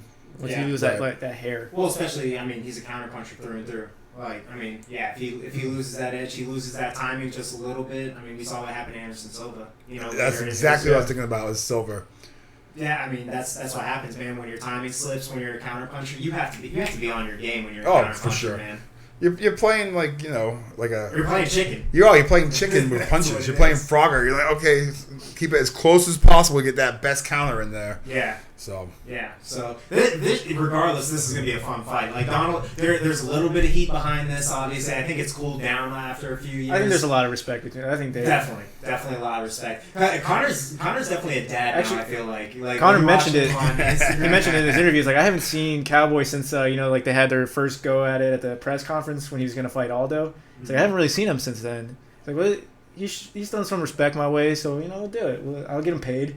right, I think Cerrone realizes that too. This is a huge payday for him. Yeah, it might be a going out party for. I can't imagine Cerrone's fighting too much longer. This is his 50th UFC fight, and you I say mean, that, he but- had 2 brutal fights. He said that he'll fight till he doesn't want to anymore.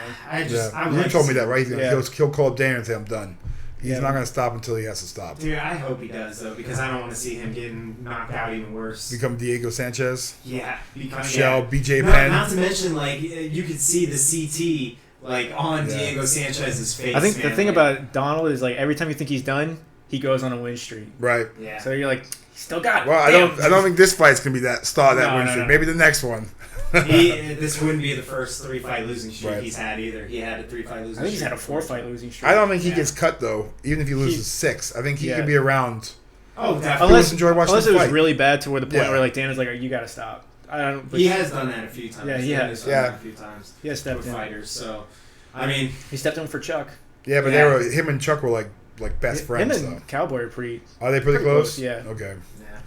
Because Cowboy will fight whenever. They'll call him. And, How can you not like that? If Yeah. you're a business person and you need someone to cover right now, no matter what, okay, you're gonna like that guy. Mhm. I'm sure a lot of these fighters like, no, I need 12 weeks. I need to do this. I need to do this. I need this. He's just Or like, okay, yep, There's sounds a lot good. of times that they have guys for backups, and then when they're called upon, like, oh, I wasn't cutting weight. It's like, but you were told to be ready for this. Right. Like Cowboy's like, yeah, I'll be there. He's like, oh, I guess I can take some time off the farm for a little I want a 6-pack of Budweiser in my locker room. He's such a great fighter. Yeah, his list of demands is super easy. I need Slim Jims, non-stop Slim Jims, Budweiser, Monster Energy.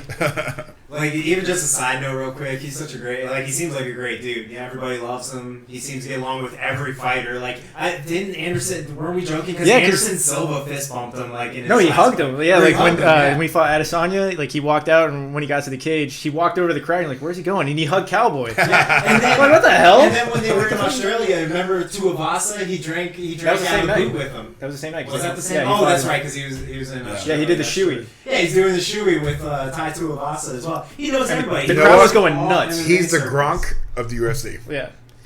Nobody else likes Chael Gronk Sonnen had a outside hilarious of New story England. about that. What's that? Nobody likes Gronk outside of New England. Well, I'm saying the party boy. Oh, the party. Yeah. I think people like Gronk.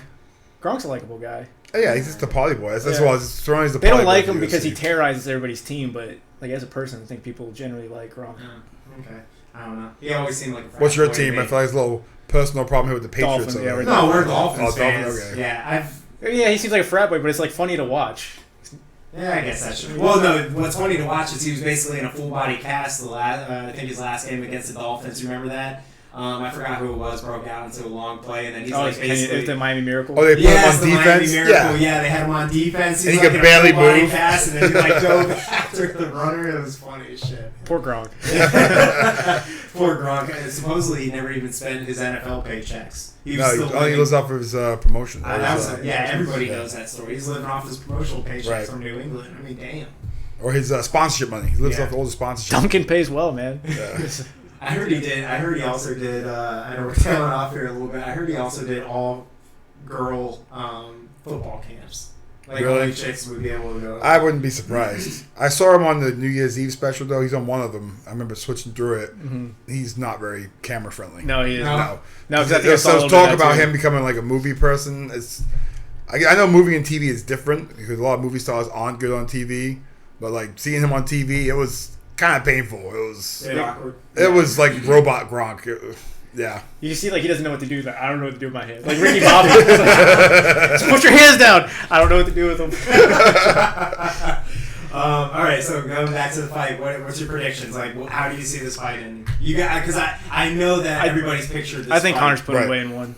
One. As Connor says, it'll be done in one. Damn. Because I think he knows. he's I think he bringing knows. back Mystic Mac. Yeah. Oh, why not? Because everybody knows Cowboy gets a slow start. You can finish him quick. If you Right. overwhelm him fast, Dos Anjos has done it. A lot of guys have done it. Hit him to the body, get him to the head quick. Yeah. He has a hard time coming back from if you get to him quick. Yeah. All right. I don't want to copy you, but like I was thinking the same thing. I want to say like second round, but I feel like it's gonna be first round. McGregor's gonna come out firing. I think he's and gonna be it's hyped up. connecting. Yeah. See, my thought about it is like because Cerrone is a slow starter. I think it's gonna be when he starts throwing ramping up those combos, like those 2-3 punch or those 3-4 punch combos. So it's gonna be like midway second round. That's when he'll knock him out because he's gonna start coming in. Connor's gonna sidestep, hit that angle, and just hit him with the left hook. But is Cerrone really gonna wait to the second round to start ramping I don't it think up? so. I don't think so either. I think he's gonna come in there. He's gonna start coming down throwing leg kicks right bombs. away. Yeah. Yeah, I think he's just coming straight in. See, They're like, gonna usually- tap gloves. They're gonna loft. They're gonna go at it. You get knocked out. I think Cerrone's plan right from the start is to kick the leg, try to drain. That's the what I was lead gonna say. leg. I see him coming in. He's gonna throw jabs and then he's gonna throw leg kicks. I think you're right, though. I think the fight won't end until Cerrone initiates the pressure, but I think he's going to start that pressure right away.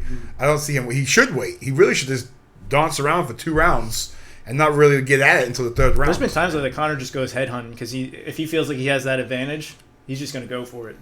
He did that against Diaz the first fight. Yep.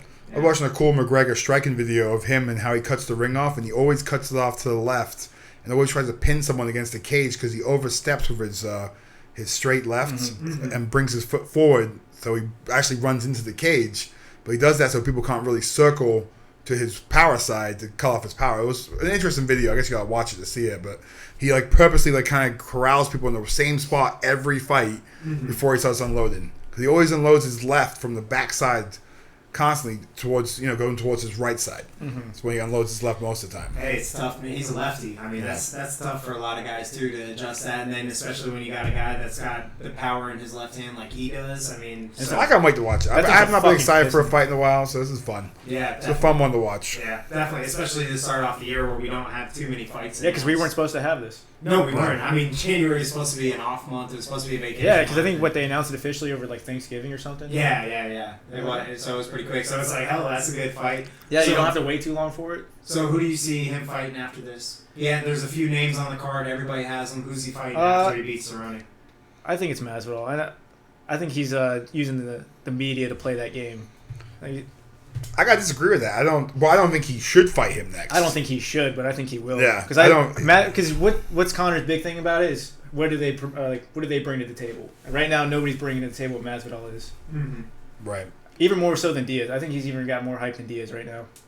He beat Diaz. Well, because it's a new fight. It's a fresh fight. You know it's going to be a great fight. Oh, for sure. Somebody's going to sleep in that fight. But I feel like McGregor needs to build up more for that fight to happen. Like before he should take that fight. Like he needs to have a couple more tune-up fights, like maybe 2 or 3 fights this year, and then shoot for that Masvidal fight this time next year. I think he wants to get Masvidal because they want Masvidal to fight Usman, and that's probably a fight that Masvidal would lose, I would imagine, for the wrestling. Yeah, just initial. The size difference is just ridiculous. So he probably wants to get him while he's before hot. That, yeah. Because it's all about business. It's all about the money. Yeah. He would that would be his biggest payday. Masvidal has to be a champion, undefeated champion, to really count for McGregor. Because if he gets him after he loses to Usman, it's like he already been beat. It's like you kind of lost your window there. Yeah. No, I agree with both of you guys. I mean, he doesn't have a good path in front of him because even if he fights Gaethje, I mean, that's not a good fight for him either because Gaethje can go 5 rounds at a heavy pace and he throws bombs for 25 you want to talk about somebody that's going to be open to counter strikes. No, definitely. That's who I would pick for his next fight. Is Gaethje. Yeah, that's a tough fight. It's just dynamite versus dynamite. It's just it sells itself, and then McGregor comes out looking like the champ if he wins, and if he gets caught, it's like, that guy's young, he's explosive, he got me. Yeah. So. Because I don't think there's any way he's fighting Khabib next. I don't think so either. But Dana claims that he's getting winner of Khabib and Tony. What if Tony beats Khabib? Then that actually, you know what? That might be his next fight because if Khabib wins, then he's always off for Ramadan. Right. So you have to wait. So Conor would probably fight over the summer. But if Tony wins, that would probably be the summer main event. That's true. That's a good point. And I bet McGregor would not fight Khabib again after that, though. If Khabib loses to Tony and then he beats Tony, he would talk some mad shit. He'd be like, you lost. You're not a champion. You're out of here. Whatever. Get lost. I think he wants that fight back. Personal. Oh, he definitely wants that fight. There's tons of videos. It's just not a good fight for him. It's not a good fight for him. It's not good. Khabib's not a good fight for anybody. No, he's not. But I just don't see how he wins that fight. I actually think Ferguson would be a pretty good fight for him. That'd be awesome. That'd be a fun fight to watch. It'd be a fun fight. I think it matches up pretty well with him. Yeah, it's about damn time. These guys have been signed up. This is the 5th time they've been signed up to fight. Yeah. I think he's talking about Conor Ferguson, right? We're talking about Conor Ferguson. Yeah, Conor Ferguson. I'm sorry. I was saying Ferguson and Khabib, they've been signed up to fight. Oh, yeah. Actually, that would be a good fight. That's one I never even really thought about just because it seems so far off. Yeah, because he has to win, he has to lose, he has, they kind of talked about it when Tony won the belt, but then they kind of faded. So I don't. But they'll talk some shit. Yeah, it'd be interesting because the way I saw it, Conor wins this fight. He's either fighting Diaz, Gaethje, or Masvidal. I thought Diaz was more the long shot in that. I don't think Diaz is really on the table right now. They're just not talking about it. I don't think McGregor wants to fight Masvidal either. I don't think that's a good fight for him. That guy's big and explosive. I think Dana's chipping at Conor's ego for that. Yeah, and that's a bad fight. I think Dana wants McGregor to knock the fuck out for that one. That's a bad fight for McGregor. He's just a big, aggressive, heavy-hitting striker. Who can take a fucking shot. Who can take a shot. He might be the only guy that... He is. That's where the weight class comes in. Make that guy come down to 155. He might be the one guy that's better boxing than Conor. All around defense and offense. I think he's just more explosive and bigger, and he can last. Yeah, I think skill wise McGregor's better, but I think he can last longer. He's stronger. He hits harder. This is a terrible fight. Look what he did to Diaz. Yeah, he made him look like a joke. Diaz. Yeah, and he took it easy on Diaz because they're friends. Yeah, he could have finished that fight in that first round. I think he outpaced Diaz too, which is a hell of a lot of people are like, Diaz was coming back. He was going to come back. It's no, he was. At what point did you? Masvidal was just playing with him like a cat plays with a half dead mouse. He could have finished him a few times. He sat there and just grabbing his leg. I think he let just him having get faced. fun. Yeah, he was just they were having fun. Which, hey, you know what? I love seeing. Everybody loves seeing it. Like they both had their swagger on full display, and they were just fucking around. But you can't tell me that Diaz was coming back in that fight. No way. What's cool about both those guys? You want to see both of them get knocked out somehow because they both talk so much shit. But then him versus McGregor be the same thing. They both talk so much shit. Yeah, but you know what? I gotta say, Masvidal and McGregor are so fucking good at it. Like, I've had so It'll be great to watch. I hated McGregor, and especially after he knocked out Aldo, because Aldo's one of my all-time favorites. But man, he really sold me. I loved him, but then he just started doing all this out of the cage crap, and he started getting in trouble. I'm like, dude, come on, man! Like, it's just a gimmick. You don't have to do that. Well, if he shit really is outside worth the $1 cage, billion, but- I can see why he's doing it. He doesn't care. Yeah, He's set for life if that's the case. How fun would that be? I just thought about that. Masvidal and Conor talking shit to each other. Oh my god, that would be an amazing press conference. I love every ever press since conference Masvidal's been on leading this up run, to his that. shit talking. So here's how I see it happening. I'm not baptizing motherfuckers. Love that. I see McGregor versus Gaethje. I see Masvidal versus Diaz again. They're gonna finish that, and he crushes him. And then I see Masvidal versus Conor. Then I see Conor going to Khabib if he wins those fights. It's a lot of fights. You know, But look at it from the money perspective, though. It's like payday. Yeah. Huge payday. and I was gonna say the route that you just took too. That puts us outside of Ramadan. That puts us at the end of the year to finish off the year with a big card, potentially. Obviously, assuming both those fights go the way that you want them to. I mean, that actually wouldn't be too bad. Of I mean, course, even if Charlotte- even if they can't get Diaz rematch, you could have Colby Covington fight Masvidal because they have bad blood now too. Well, Oh, here's yeah. the kicker for that. If, let's say, Diaz beats Masvidal in the rematch, then Diaz fights Conor again. Yeah, exactly. You have. It's win-win. Yeah. And then even if Conor loses fights, he can always fight Diaz again. The people still watch it.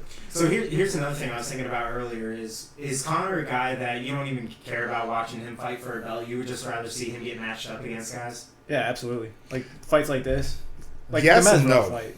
Like, I want to see him fight for the belt, too. I feel like he's the kind of guy who needs to have belts, though, to really complete his swag. That makes sense? Yeah. I think the one thing he hasn't, he's never defended. Right. That's what he's got. He That's moved up, pretty much- but he moved up and then beat the next weight class as champion. So he didn't defend, but he, like, just took the next belt right away. Yeah, That hasn't yeah. really been done a lot. No. Yeah, So- but you know the one thing, that was just perfect timing for him because Eddie Yeah. Alvarez was on the back of end of his career. And a He was perfect on- opponent for him, smaller guy. Yeah. I nobody thought Alvarez was going to beat RDJ. I think he caught him honestly, and he. I mean, good for him. Like I like Eddie Alvarez a lot, but he just definitely wasn't the same fighter as he was when he was in Bellator. You know what I mean? Like when he Right. went on that 20, like he was He's 20. like 25 your or something. stereotypical Philly guy. Like he just came to fight. Yeah, he's Right. he's He a was, baller. He's a like- fighter, but he had been through wars at that He was point when rocky. he was in the UFC. Yeah, Yeah, he was Everybody rocky. has a number, man. Yeah. There's only so many punches you can It's take. the same thing. Would GSP have come back and fought for the middleweight title if it wasn't Michael Bisping that No. had the champ? No, Hell it was no. the same. It was the same. Well, that's why he thing to me. he avoided Tyron Woodley. He never wanted to fight. Oh Woodley. yeah, never Yeah. want to fight Tyron Woodley. Well, he did. He vacated the middleweight belt as soon as he won it because Yeah, he 'cause was he like, didn't I'm want not to fighting. fight. He didn't want to fight Yoel or Whitaker. Yeah, he didn't want to fight those guys. No. It was opportunity and timing. I mean, we saw that because let's look at it realistically. Is Nate Diaz? I mean, he doesn't have like a fantastic record. He spent his whole career bouncing between 155 and 170. He's gotten into the cusp of fighting. I think has he had a title fight? I think he did against Benson Henderson. I think it Yeah. was short notice though. Yeah. I don't think He was a Is fill-in. that what it was? But people I know he's love come to him. the cusp, And I'm surprised yeah, he's a bigger he draw has. now than his brother was. Yeah, well, because his brother made his name for himself in other promotions Right. overseas. Well, Nate Diaz has done it here in And more importantly, US. Nate Diaz hasn't buried his name, while Nick Diaz has buried himself. Yeah. So, And he was better than Nate too. Oh yeah. oh way- yeah, Nate was way definitely better. way below Nick, Mhm. skill wise. Yeah. Oh yeah, definitely. But I think that was a lot of timing because I mean, if you look at Connor's record at lightweight, it's all right. But I mean, Well, I mean there's- it's 1-1.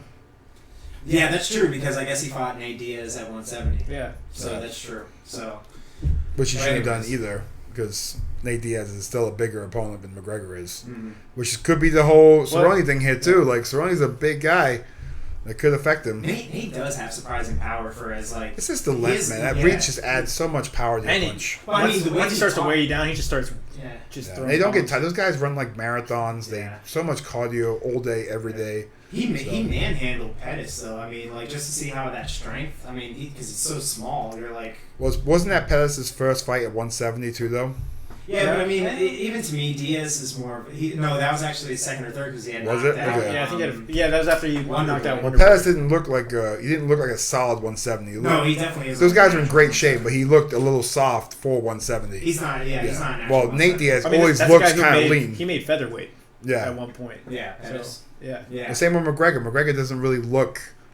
He still looks in shape at 170, but you can tell he's not built for 155 170. is like He's a his- 155. yeah. If there was a 165 class, he would be good there too. Maybe. A lot of those lightweights are 165ers. Yeah. It's a shame that they haven't made a 165. I'm surprised they haven't. It's so stupid that they Yeah. haven't done that. Everybody's clamoring for it. Like There's like just a put it in. 195 one as well, and then the Yeah. 220. Well, I guess 225 is no because there's not enough heavyweights. Period. No, yeah. So, they can't, unfortunately, they can't Yeah. do that one. No. But I 165 would be loaded. Just like 155 is loaded.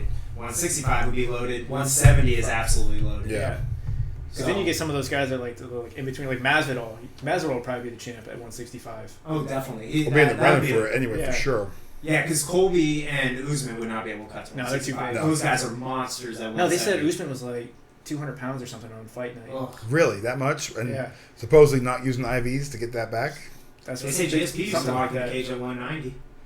For Yeah, but his GSP fight. used to fight when IVs were legal. Yeah, Now yeah. they're no longer legal, so. Yeah. And GSP would be small. We were talking about this the other day. GSP would be small compared to these guys nowadays. Like Oh, GSP yeah. was the big guy at 170.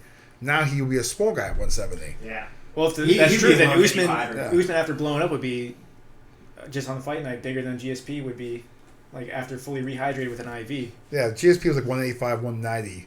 And he was like, whoa, he's so huge. Now he's working on 200.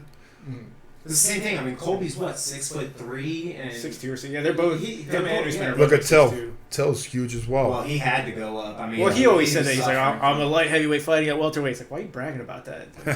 You just fight small Okay, guys. here's a fun one. He made Donald Cerrone look tiny. Yes, he did. Yeah. That's incredible.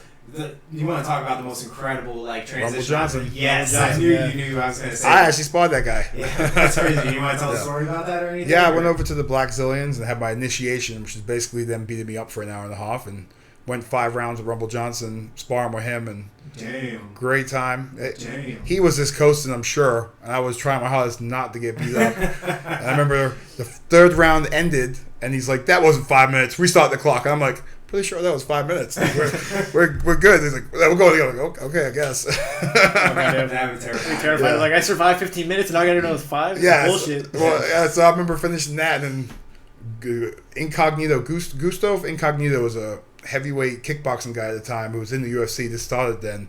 And I remember going against him, and then he disappeared and then came back later with his shin pads off, and he's like, "Oh, don't worry, I don't kick you." I'm like, "Uh-huh." Let's just say I had to be helped out of the gym after that. My leg was black and blue. Oh, God. Finally finished, and I'm like, "Hey," they're like, "We go another round." I'm like, "I'm good to go. Let's do this." And mentally, I'm like, "I'm so done." But verbally, I'm like, "Yeah, I'm good to go. You want to do some more?" And I'm like, "Please say I ain't no, no bitch. I'm like, "Please say no. Please say we're done." They're like, "No, we're done." I'm like, "Oh, really? We're done? Well, a shame." But I'm like, "No, thank God." Oh my God. Like, Dude, what a fucking camp that was. The Black Zillion camp was insane. They That had- day- That was killers. that day, I God. went with Rashad Evans. I went with Anthony Johnson, Rumble Johnson, Gudo, who wasn't a big name. He was a kickboxing guy who kind of tapered off in the UFC. I think he went 0-2 or 1-3, something like that. He got taken down a lot. And then who was the 155er was there as well. I never went They had against him. Michael Johnson, right? Michael Johnson was there. Yeah. Overeem was there, but he would never train with those guys. He would come in at midnight because I was like, "Man, I might go against Overeem. When I come over here, I might get to train with Overeem. How cool would that be?" Yeah, But absolutely. they said that he would only come in at like midnight and use the facility, but bring in his own guys and only go versus those guys. So he never really was like with the Black Zillions. He just used that name. Yeah, it was just kind of like they had Overeem at Black Zillions. That actually kind of makes sense because I don't think he was there long either. No, he wasn't. So Yeah, he had a falling out actually. I think with Henry them. They Hoof? were saying, and I think they were saying something about it was the way he trained or something like that. it was because So of that. Like was he would train on probably his it. own, but use their name. So if someone's using your name and saying, "Yeah, I train under Will," but they're training with somebody else, like, and they're losing or they're Yeah, winning, it's your like, reputation. it's my reputation. Like, I'm sure it was cool because Overeem was this big name, but they're a legit place. They want to train you. They want to be part of your career. They don't want to just say they're part of your career. Yeah. So But that's incredible, man. That's a great experience that you have. That'd be forever, terrifying. but- First yeah, day. I couldn't imagine going in there. well, the But- worst part is like I said, I've never been black and blue so much in my life in my leg because those bashing leg kicks from kickboxing guy was not fun at all. But I had to come back the next week and the following week and the following week, and that does not heal in a week. No, it does not. So I had to go there and spar again the following week, same deal again, and the following week, same deal again, and the following week. And I was driving there from Sanibel to Boca. Oh, so I'm driving, shit. working from 6 a.m. till 3, driving there from 3:30 to 6 to whatever it was, 6 o'clock, sparring from 7 o'clock till 9 o'clock, then driving home the same day. Oh, my God. Yeah, it was, but that's the price you got to pay. It was the price of glory. That was what I wanted to do. Yeah. And then, I remember I got LASIK. I couldn't even see. Either that was the worst part. I had contacts, so I always take them out. So it always take me like half a round to warm up. And I'm like, this sucks. Like, I got to get my eyes fixed. I got LASIK done, but then I tore my cornea. It's just, everything happens for a reason. And you end up where you're supposed to Yeah, be. you just never quite aligned. It just never lined up. And then maybe I just wasn't that committed. Because if I was really committed, I wouldn't have had all those surgeries first. I would have just went over there. Who needs to see the fight, right? Like, that's not something completely necessary. Just anybody that wants to have high It actually tracking really helps accuracy. people. So get LASIK. It's PRK you have to get, though, if you want to actually fight. I heard because that one you don't have to, like, They they don't don't flap. shave Yeah, off. yeah. They don't They take put a flap lens off in your there, fucking and then eye. they let it heal. It actually heals back stronger. It's the one they give to the military people, so you can still get hit in the face. So, yeah. Get back out there, buddy. It really is, so. But but at the end of the day, that's a hell of an experience that you get to have forever. So, I mean, hell, I would like to go do that. I go get knocked out. have by a Anthony great Johnson. story from what happened one night I was there, but we'll save that for another time. But let's just say Rashad Evans was very keen to talk to me in the locker room, and I was just like, could you put some clothes on? Like, a whole different story. I was like, I just remember my coach coming out of the bathroom, and I'm like, I gotta get changed before I leave, and he's like, smiling, like, I'm like, why is he so smiley? I go in there, there's nobody in there. I'm like, all right, I got a shower, because I got like a 2.5 hour drive. I come out of the shower, and there's one person in the gym waiting for me there, and it's Rashad Evans, buck naked, right by my back. I'm like, seriously? And he's just like, hey, man, good boxing. Where do you train at? I'm like, Here? I train at Fort Myers, and I'm like, don't make eye contact. Like, oh, my God. It was A little bit of peacocking going on. Oh, yeah. So you know who the top dog is here. Like, got it, dude. Yep. I could not get dressed quick enough. Let's just say that. That's too funny, man. Yeah. It was bad. But I think that whole He's like, world champ in multiple things. Yeah, it was just like, I remember leaving there and I go to my coach and I'm just like, it was so black. And he's like, we'll talk about it in the car. I'm like, I don't want to talk about it. Like, That's the extent of what I want to talk about. yeah, I was like, that's it. Like, thanks for warning me, man. How are you going to coach me around that? Yeah, thanks for warning me. No heads up at all. It's just like, He probably was like, you gotta be ready for anything. Seems like a pretty generic response. You didn't get the wax on, wax off no? But no, that's great. I mean, even before we got into that, though, I mean, that's some great stories. I know. Hey, man, but when you have great stories like that, you got to tail off into that. We always tail off. I know, right? I know. We were supposed to do round timers and all that stuff, and I said screw it because mostly I just didn't get it all up and running. But Anthony Johnson was a guy that he was fighting at 170 at one point. The guy fights at heavyweight. He's going to be fighting at heavyweight this year. That guy is huge. He would I blow remember up to at the 220. time, I was like 265. He was probably like 235, and he made me look tiny. Mm-hmm. He made me like, why are you fighting a heavyweight? You should be like 185. Because he was this huge. And he was this old muscle, this solid muscle, that guy. Yeah. So. Yeah, he would blow. I mean, even when he was cutting down to 170, they said he'd blow up to 230 between fights. And I mean, he fought at welter. Actually, he skipped over. He never fought him. He had one fight at middleweight. He fought Vitor. But Vitor just wrestled him. Oh shit! I didn't even. Yeah, because it was. that one at all. I can't remember that. I didn't know that either. But I was going through fights one time, and I saw that he had fought Vitor, and I watched it, and Vitor just lying on top of him for 15 minutes. It was really boring. Was that TRT Vlor or was that? I think it was post-TRT? just before TRT. Just before, so that was soft Vlor. Yeah. That's why he didn't have that juice in him. That's because like if you were to hear like Rumble Johnson versus Vitor, you'd be like, holy shit. Right. Like, Isn't sign me Rumble up. Johnson coming back? Yeah. He's out of retirement, right? He's coming back at. Dude, tell me he's not gonna be the champ at heavyweight. If he's a fraction of himself. Yeah. Tell me he's not destined to fight Francis Ngannou. Oh, absolutely. Those Jesus two Christ. freaking bodybuilders are definitely. I'd be fighting terrified. each other. That fight will last 60 seconds. Rumble Johnson. We thought the same thing about Derek. It's going to last 60 seconds, but it's going to go to decision. They're just not going to do anything after the first 60 seconds. They're going to be gassed for the next 14 minutes. Completely gassed. But those first 60 seconds, going to be dynamite. Put that on the starter of the pay-per-view. I love it, man. That's gonna be insane when Anthony Johnson comes back this year. I think he's actually intending to come back. Yeah, I think something like that. Man, that's gonna, he's just fun to watch. He's just exciting to watch. He comes in the fight, he throws bombs, he knocks people out stupid cold. Like it's not even like baby knife. It's like stupid knockouts. Dude, he almost knocked out Cormier like 2 or 3 times before Cormier could take him down. Yeah.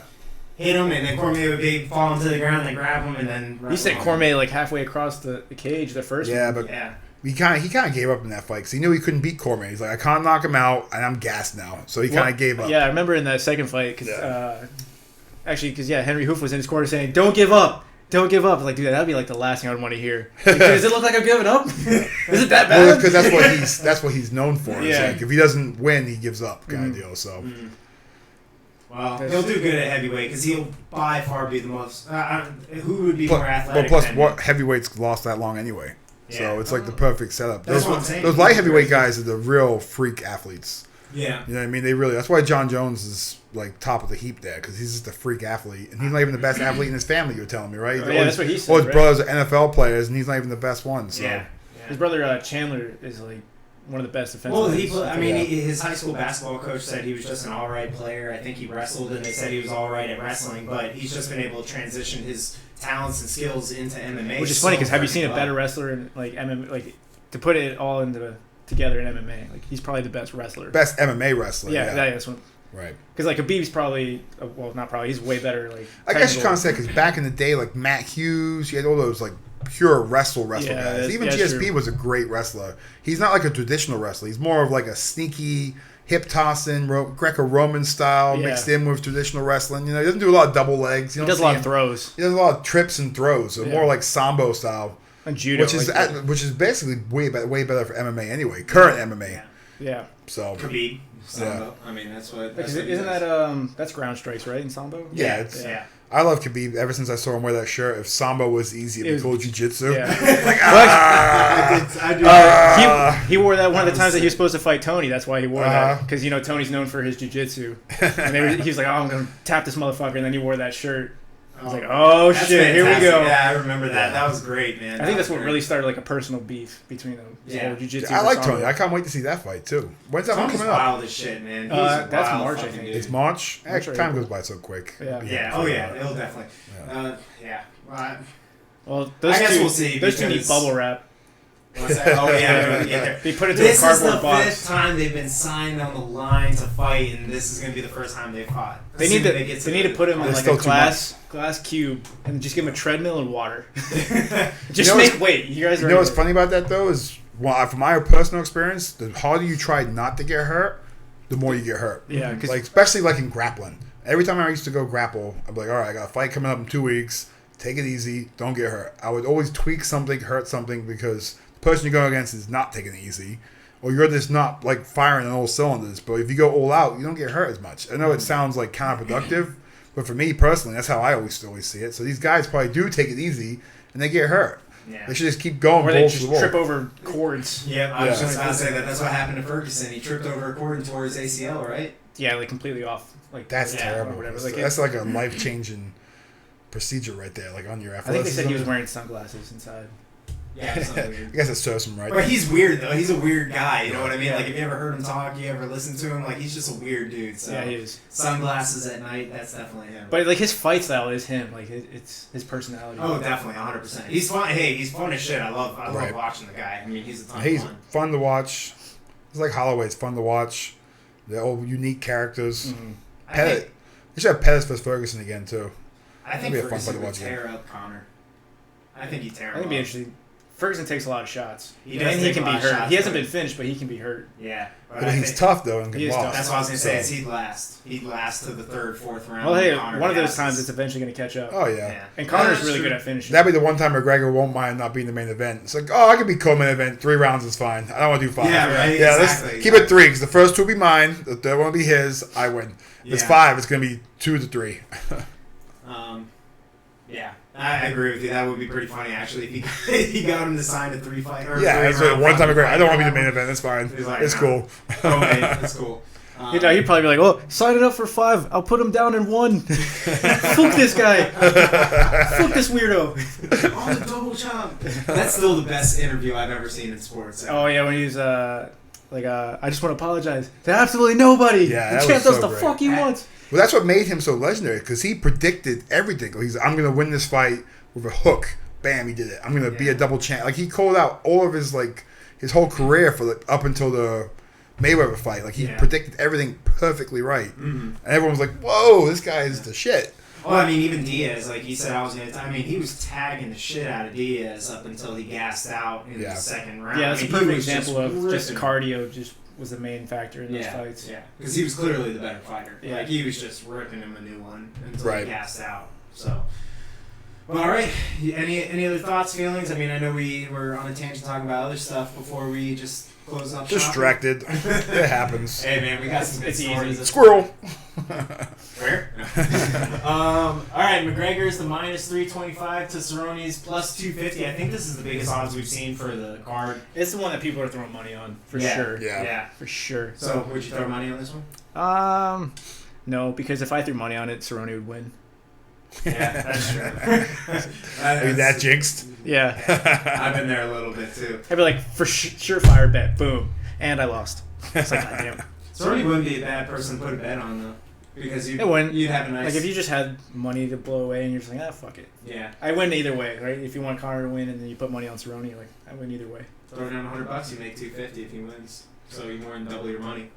Yeah, but to make money on McGregor because he's negative 350, you gotta bet 350 to make 100. Exactly. So you don't technically break even. You actually would be exactly even if you bet on both, like 100, 350. But that's not really the point of betting. Yeah. It's like, yes, I broke even.